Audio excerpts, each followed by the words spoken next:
Relax, everyone. Relax. Sit. Thank you so much for being here. I appreciate it so much. It's the 232nd episode of Make Your Day Richer. Can you believe it? I cannot. We're closing in on a year in just a couple weeks. Amazing. Let's take a look at the past 231 episodes and how many views we have had. Take a look. Drum roll, please.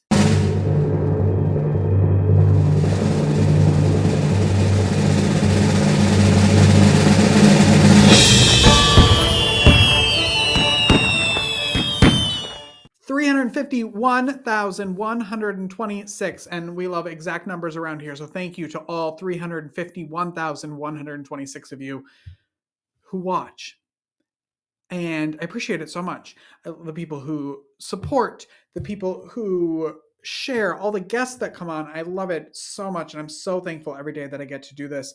If you'd like to support the show so we can continue to bring you great guests Monday through Friday, please buy us a coffee at buymeacoffee.com/makeyourdayricher, and it's a great way to help support the show. Okay, before we get to our guest today, I just want to say that yesterday, if I had a crew, if there was a staff here, people would have been fired, but it was only me. So I can't fire myself because yesterday's show, in my opinion, guest was great. Rich Lamont, great guest, great guy. I screwed a bunch of stuff up yesterday during the live show with videos, and there was audio issues. And so I just want to apologize to Rich for the chaos that I caused. And I was so mad at myself all day yesterday. And I haven't watched the show. I usually kind of watch when it live streams later on Instagram while I'm doing that. But we move on. And Sandy Phillips Kirkham is here today. And so I think things are going to go smoother, I think. So let's start the show, shall we? My guest story is one of abuse, but also powerfully one of hope, healing, and overcoming. Sandy Phillips Kirkham experienced the pain of clergy abuse at a young age, but has since embarked on a journey of recovery and found her voice. She shares her powerful story and her journey to healing in her book, Let Me Pray Upon You, Breaking Free from a Minister's Sexual Abuse. Now serving on the board of the Council Against Child Abuse and speaking at major events, Sandy is here to share her message of resilience and offer practical guidance for overcoming the aftermath of abuse. So let's start the show. Make your day richer than it was before. Got some good times knocking upon your front door.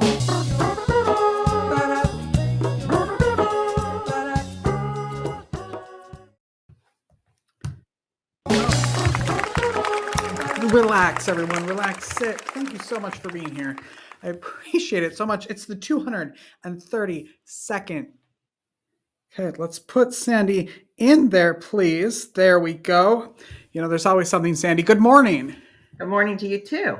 How are you? I'm doing well, thank you. Doing great, as a matter of fact.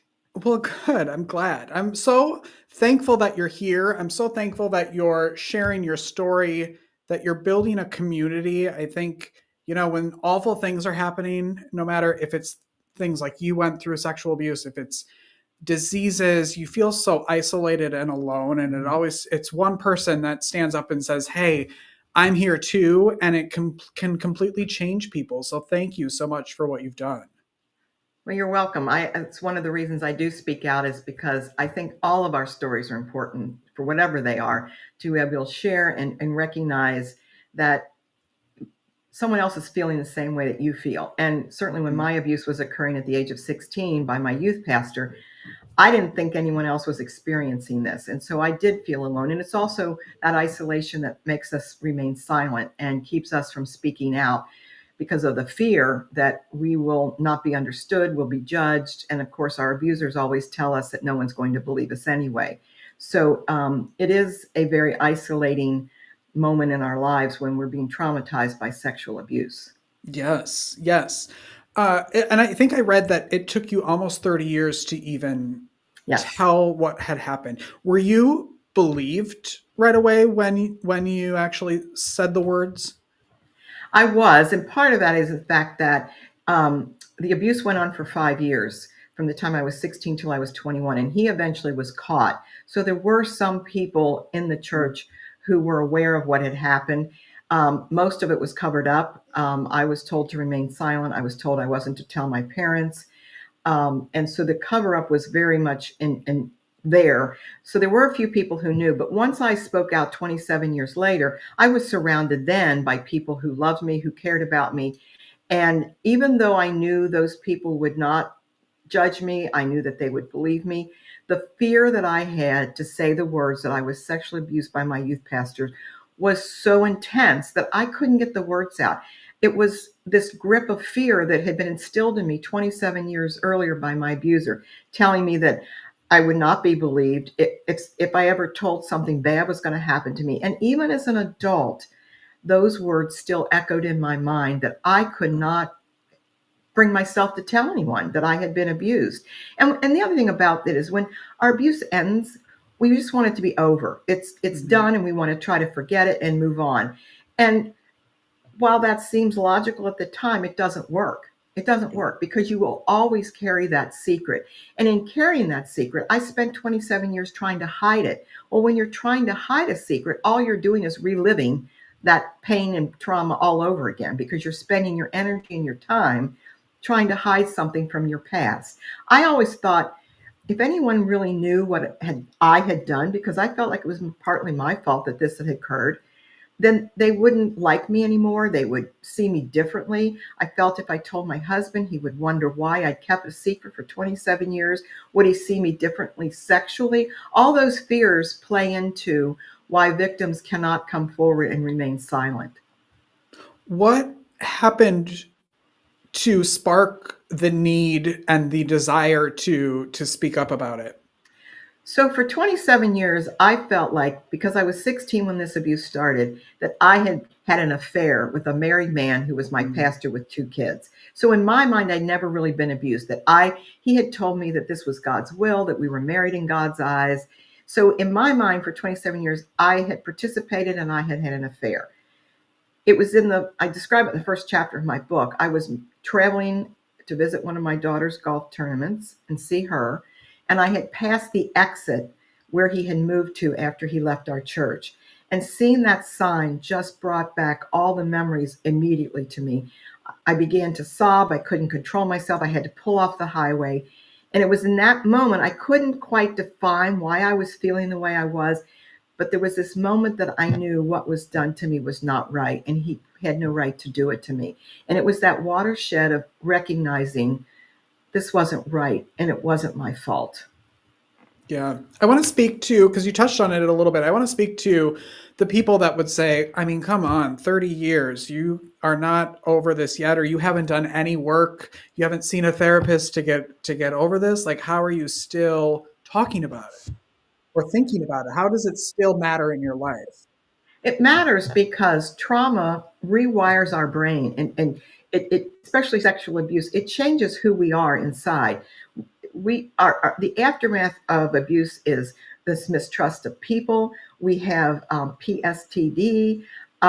It doesn't just go away because we express it. It's always a part of who I am. It doesn't have to define my life, but it becomes who I am. Who would I have been? How differently I would have been had this not happened to me. And so it changes our lives. And it's an impact forever. And especially when it happens within the church, it contaminates the church. It changes how we view God. It changes how we feel about our faith.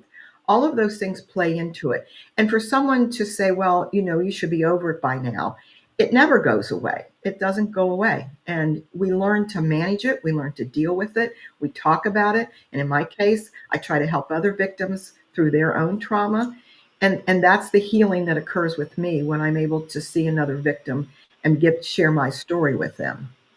It has to be such a maybe full circle moment when stuff like that happens, with all the advocacy work that you're doing and the outreach that you're doing, to see other people and look them in the eyes, especially I'm sure young people that are going through it. It has to feel in some ways good. Absolutely. It's been life-changing for me to be able to finally speak my truth after 27 years. I mean, I thought I was going to go to my grave with this secret. I thought no one's going to ever know about this about me. And I kind of joke sometimes. I said I was silent for 27 years and now I don't shut up about it. Uh, You're it's making up for healing. lost time. Yes. I am, exactly. Yeah. And so it's encouraging for me to be able to encourage other victims, because I know what it feels like to feel trapped. I know what it feels like to be oppressed by an abuser. I know what it feels like to feel like you can't tell anyone, when in reality there are people that I could have told, but I didn't see a way to do that. And he Yeah. was so controlling and so manipulative that I believed everything he was telling me. And again, after 5 years in an abusive relationship, I had lost my voice.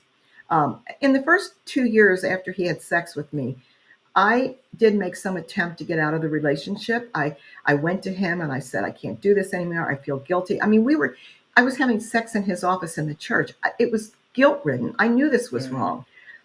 He would respond in one of two ways. One, he would become very caring and loving, telling me that he needed me in the ministry, that I was helping the church, and this was God's will. Or he would then become violent, push me against the wall, tell me that I was never going to be able to leave him, and that this was the way my life was going to be, and I needed to accept it. And that because I was no longer a virgin, I would never find anyone who would love me like he does. And so that was the mindset that I had. I'm assuming, like, what kind of kid were you before this started happening? And then what kind of kid were you during this? And did people ever question or know that something was happening, but not really So knowing? So I never went to church until my neighbor up the street asked me to go with when I was about 8 years old. My parents were divorced, and that was probably the vulnerability and the trauma that he saw in order to target me to Yeah. abuse me. But so I had that unhappiness in my home, and so when I found this church, I just fell in love with it. I loved everything about it. I went to church camp. I went to Bible school. I sang in the choir. As I got older, I taught Sunday school. I was very, very active in this church. The doors were open. I was there, and I loved this place. Once he arrived at our church, I was about, after I turned 16, it was about 3 months after I turned 16, they hired him. And he was very dynamic. He was very charismatic. And so I was happy to be a part of this church. Once that abuse started, that joy left me. I still continued to be a part of the church. I did all the things I had done before, but there was a change in me. I think my mother noticed it most of all. I wasn't dating because he wouldn't let me date. And people in the church kind of noticed that. Wonder why I wasn't doing all the things that people normally, teenagers do, like going to Friday night games and that kind of thing. So there was a notice. But you have to remember, no one was going to suspect this fabulous pastor. No one was going to think that this preacher, this minister, was ever going to be doing anything so evil. And so he wasn't even on the radar that he was the problem. Um, and I would brush it off by just saying, oh, I'm busy with things or I'm not interested. But there wasn't enough red flags for people to stop and say, wait a minute, something's not right here. And how can we help her? So you went from, I'm going to take this to my grave, to I'm going to tell literally everybody about it. It's going to be available for everybody to read about in your book. Let Me Pray Upon You. Tell everybody about the book and what they'll find in it. Well, the book actually began. I'm not a writer. I said that my English teacher is turning over in her grave that I wrote a book, but I decided after hearing people talk about why these victims wait so long and why don't they tell initially. And I got angry and I said, they just don't get it. They don't understand. And my husband said, well, then you should write a book and tell them. So that's how the concept came about. And once I began writing, I didn't know if I would ever get published, but I did want to put it on paper. And so the book, it took me 2 years to write it. It's a book about not only my abuse, but it's also about my journey of healing and how I went from a victim to survivor. And it has a happy ending. But the first part's difficult to read because when you write about abuse, you have to tell details. You can't just say, oh, I was sexually abused. That's too sanitizing. So it's difficult in the beginning, but as one reader told me, in the beginning of the book, I just kept thinking, oh, that poor girl, that poor girl. And then as I got to the end of the book, I said, you go, girl, you go, girl. So there is a very positive ending. And the purpose of the writing the book was to help people understand and to educate them how abuse happens.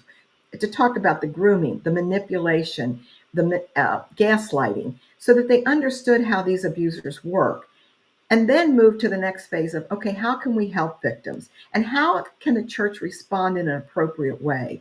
Because so many times I was told to leave the church. He was allowed to give a going away party and move to the next church. I was told that because of my behavior, I had to leave the church. And I was devastated. I was absolutely devastated. And that, to me, almost had as big an impact on my life going forward as the abuse did. Because I was told in no uncertain terms that I was unworthy of being able to worship in a church. And so the book chronicles all of that. And as I said, and I talk about how I healed, hoping that other victims, because healing's difficult from this, Yeah. because we got to think about forgiveness. Is that appropriate? We have to talk about how do we move on from the PSTD? How do we function in a society where we don't trust as well as some people do? How do we navigate all of that?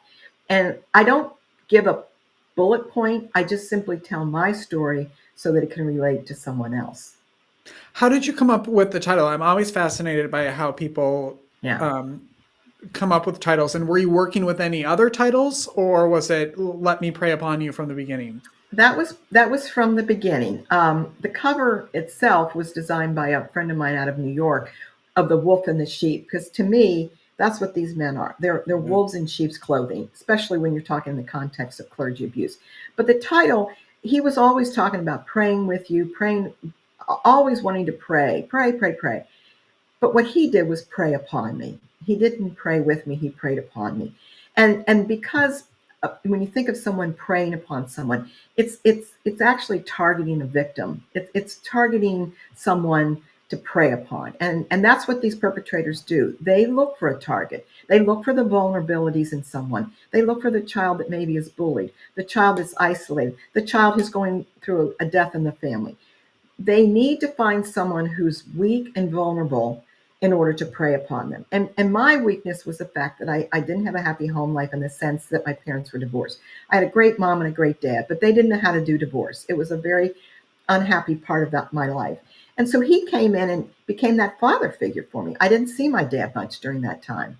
And that was my vulnerability. And he saw it and he preyed upon me. It's very scary, I found, how good they are at all of those things you were talking Yes. about. And I always wonder, I mean, I've seen documentaries about it, like if oftentimes it's because it has happened to them as well, that it's, Mhm. just kind of repeating a cycle. Do you know any information about that or not? Yes, that those studies have been done. I work with a lot of male victims, and they get angry at that statement only because then they're labeled that, okay, you've been abused. Okay, maybe you're an abuser as well. Um, Mhm. yes, there's absolutely, because hurting people do hurting things. Yeah. Doesn't excuse the behavior, and that doesn't mean there aren't consequences to it.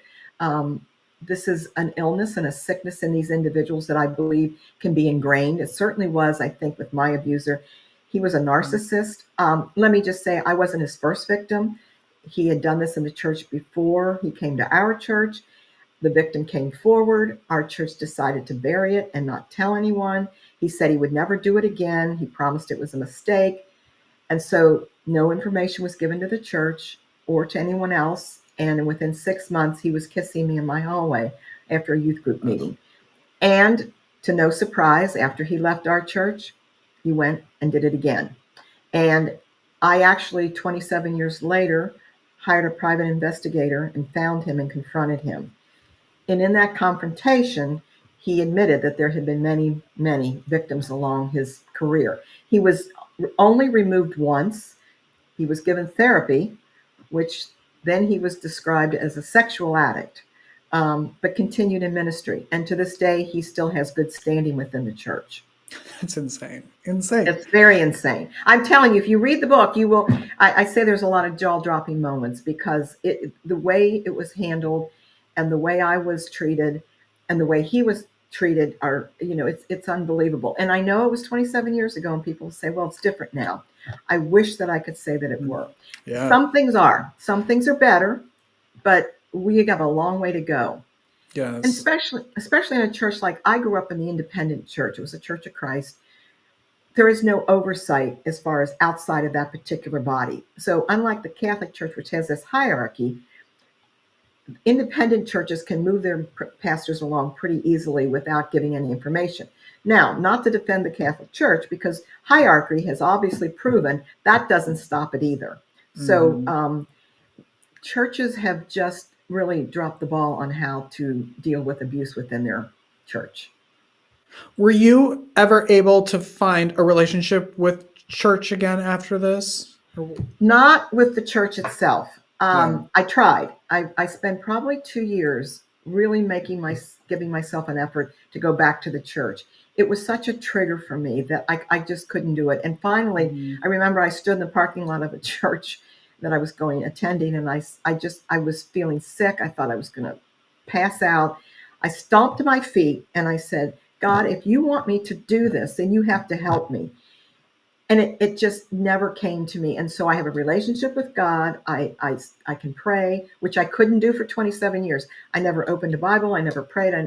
I never did any of those physical things that you would do because they made me feel sick inside. I did go to church.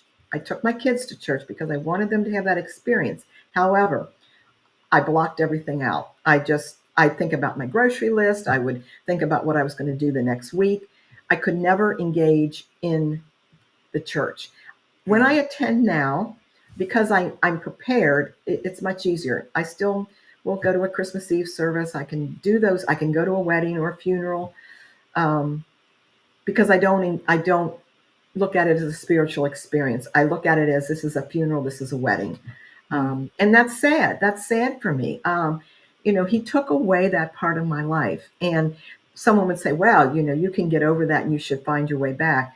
I told people, let's assume I was raped in an alley. And I have a fear of alleys. People would understand that. They would say, well, that alley's not there where you were raped. You can go down this alley. They wouldn't say that to a rape. They would understand that there would be a trigger that forces us to not feel comfortable and actually feel unsafe in that place. Can you talk about the work you do with the Council Against Child Abuse? So I'm on the board of Counsel on Child Abuse. It's an organization that we train representatives to go into the elementaries and sometimes some of the high schools and talk about sexual abuse and bullying, just not sexual abuse. So we teach them good touch, bad touch. We teach them how to recognize signs of inappropriate behavior. But most importantly, after we've given the presentation, each child, if they wish, can come out into the hall and speak one-on-one to one of the representatives. And you would be surprised the number of children that come out and say, my Uncle Jimmy did this to me. And then we can then report that to the school counselor, who then will report to Children's Services. Now, sometimes we will get children who will come out and say, I think my mommy did something to me because I didn't put my toys away and she put me in my room for 15 minutes. So we filter out those children, but it's sad the number that will come out in the hall. So that's the greatest gift that I think COCA provides, Counsel on Child Abuse, because children need a safe place to tell someone. And in giving them that, we're either going to stop the abuse or maybe prevent abuse from happening. So that's what COCA does. I also volunteer for an organization called the Hope of Survivors, which deals with adult women who've been abused. And that's because, again, as an adult, I came out 27 years later. And that's another organization that I sponsor and give talks to. We have victim conferences. And so that's a joy for me, too, as well, to be able to do that. What do you love most about your life right now? I love the fact that I can be who I am, and I'm not defined by the person he said I was.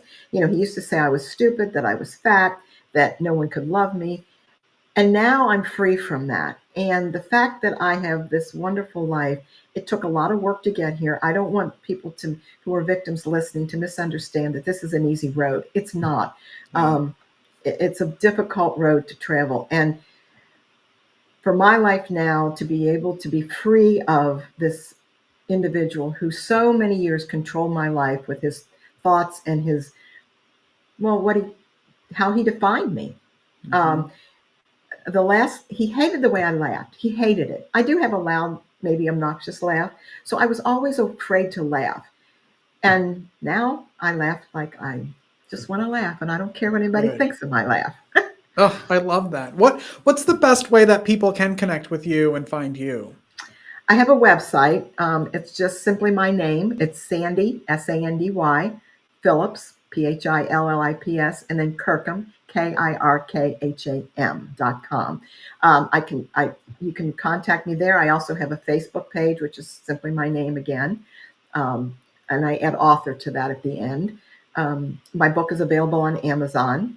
So yes, I'm happy to take emails. I'm happy to talk to anyone who, I'm not a trained counselor. I don't pretend to be one, but I do think sharing our stories. And I've learned that when someone says to me, what you said on that particular day resonated with me. And that's such a joy for me. Yeah. Because I wish that I had known that I could have talked to someone. And maybe Right. if there had been a podcast or there had been a book out that I could have read, it would have changed how I responded to the sexual abuse. Yeah. Oh, I can't thank you enough for coming on, for chatting with me, and for truly doing what you're doing. I appreciate it so much. Well, let me just finish by saying Yeah. if there's anyone out there who's being abused or who's gone through this abuse, just know that what was done to you was not your fault in any way. Whether you think you could have done something or said no, you only did what you could at the time with the coping skills that you had at the time. Mm-hmm. And you're not the person defined by your abuse. I love you so much. Thank you so much for being here. Well, thank you for the opportunity. Of course. Come back anytime. Are you working on anything else, or is Not at the moment. Yeah. I continue to do conferences. I'm again working with victims, working with COCA, enjoying my grandchildren. It's a good life. Okay, good. The book is called Let Me Pray Upon You, and you can get it wherever you get your books. We'll take a break and be right back after this. Thank you so much.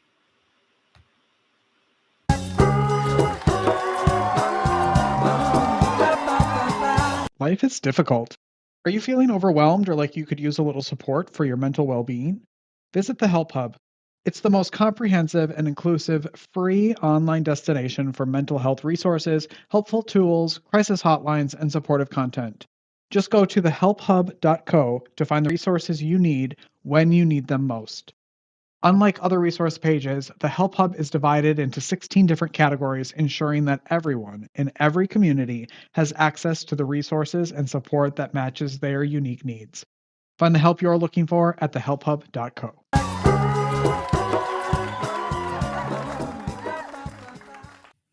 All right, everyone, that's our show. Thank you so much for watching. Now's a great time to just share the show. Just press that button, share the show. Oh my gosh, Sandy has an amazing story. Oh my gosh, you need to buy her book. I'm about to order it. And watch the show. And we'll see you tomorrow with an all-new episode. Go make your day richer. Go make somebody else's day richer. You've made mine by watching this show, and I love you for it. And we'll see you tomorrow, everyone. Have a great day. Bye-bye.